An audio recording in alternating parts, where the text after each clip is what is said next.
কথা ও জুনির মেয়ে বড় হয়ে গেছে। হ্যাঁ বন্ধুরা, বিস্তারিত ভিডিওতে লাইক করে দেখতে থাকুন।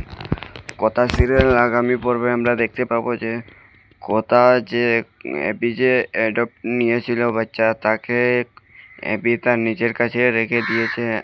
কথা ও অ্যাবির সন্তানকে জুনি ও আঁকি নিজের পরিচয় বড় করে রাখবে, এটাই ওদের সিদ্ধান্ত নিয়েছে ওরা। তারপর আমরা দেখতে পাই যে অ্যাবি ওর বাড়িতে চলে আসে।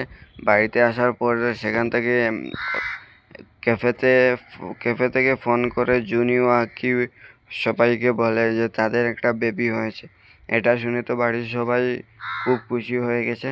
তারপর আমরা দেখতে পাই যে সেখান থেকে ওরা বাড়িতে আসার পর কয়েক বছর লিভ নিয়ে 5 বছর লিভ নিয়ে আমাদেরকে দেখানো হয় যে কথা ও অ্যাবির তারা দুই বোনের দুই সন্তান বড় হয়ে গেছে। বড় হয়ে যাওয়ার পর বাড়ির সবাই খুব খুশি হয়ে গেছে। এবার আপনাদের কি মনে হয় এই বড় হওয়ার পরে কি হতে চলেছে আগামী পর্বগুলোতে? অবশ্যই কমেন্ট করে জানাবেন। আর আগামী সকল আপডেটগুলো পেতে এই চ্যানেলটি সাবস্ক্রাইব করে পাশে থাকবেন। ধন্যবাদ সবাইকে।